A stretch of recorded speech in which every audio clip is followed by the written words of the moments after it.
Добър вечер с новините от Казанлък и региона в четвъртък. 11 440 лева бяха събрани от благотворителен концерт и базар в помощ на учителката Татяна Казакова. Повече за добрите инициативи на ученици и учители от Механото вижте.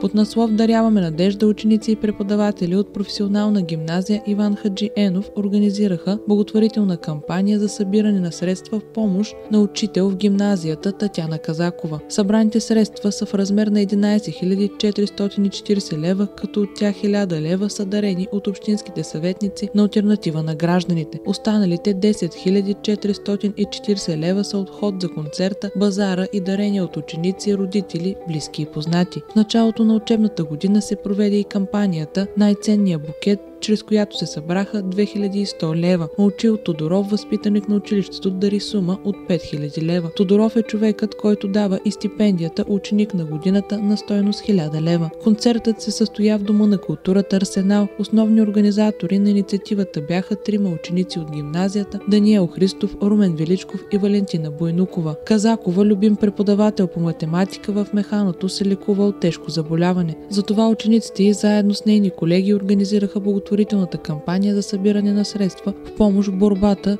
и през този тежък период. В концерта участваха състави при Народно читалище "Възродена искра", балетен танцов център "Грация", школа "Орфей", класове по класическа китара на Стефан Христов и Манчо Караилиев, фолклорен ансамбъл "Палавници" при Народно читалище "Жар" и танцов клуб "Тракийци". В навечерието на концерта се състоя благотворителен базар "Даряваме надежда" с ръчно изработени сувенири и украси от учениците от 8 Б и В, 9 Б, 10 А, 11 А, 12 А и Б клас и клубовете по интереси на Дора Бомбева, Ани Тотева и Ива Шипкова.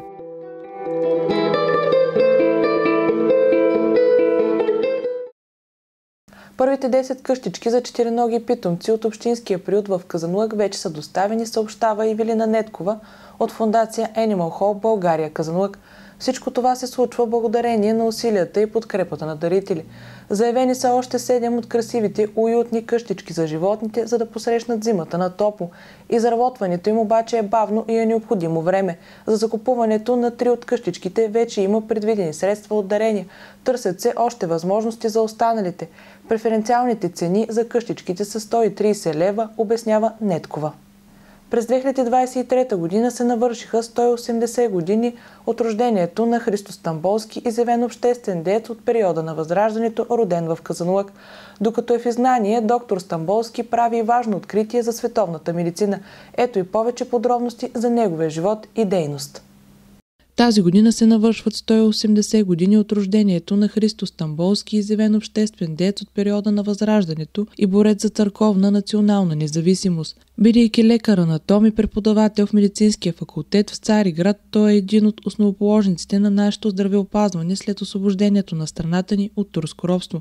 Медикът е роден на 8 август 1843 година в Казанлък, като първоначално учи в родния си град при известния в този период даскал Иван Найденов. През 1858 година след успешно положени изпити се записва да следва в Имперското медицинско училище в Цариград. След като се дипломира като медик, е привлечен за преподавател в същото учебно заведение, а в последствие става професор по анатомия във военно-медицинското училище в турската столица. Биографията на видния български лекар е изключително богата. Той използва свободния си достъп до високи етажи в турската иерархия, за да помага в църковната борба на българския народ. Среща се и с апостола на свободата Васил Левски и му съдейства в търсенето на средства за национално-освободителното движение. Заради активната си обществена дейност и участието си в освободителните борби, доктор Стамболски е заточен от османските власти в град Сана, намиращ се днес в границите на Йемен. По време на престоя си там се сблъсква с паразитната епидемия сред войниците, като това го насочва към изучаването на дрънкокулозата. Причинителят на заболяването е гвинейския хелминт, а реципиентите са главно хора и кучета. С това си занимание той получава световна известност и признание, а неговите стъкленици с така наречени йеменски червей и днес се съхраняват в Британския музей в Лондон. След края на руско-турската война именитият ни медик е освободен от заточението си и се завръща в освободена България. В края на 70-те години на 19 век Христо Стамболски се установява в източна Румелия и скоро става един от ръководните дейци на Народната партия.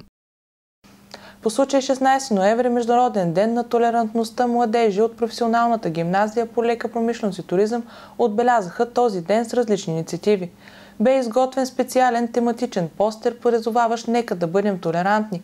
Авторите му са Борислава Дечева, Карина Цекова, които изработиха със специален дизайн, включващ хартиени ръчички от отпечатъци на ученици от гимназията, хванати заедно под формата на голямо сърце. Осмокласниците от гимназията пък посветиха часа на класа в дебати на тема "Защо трябва да съм толерантен?". Всички се обединиха в това, че хората са равни и че с уважение и добро отношение можем да изпълним със смисъл каузата да бъдем толерантни. А това бяха всички новини от днес. Приятна и спокойна вечер!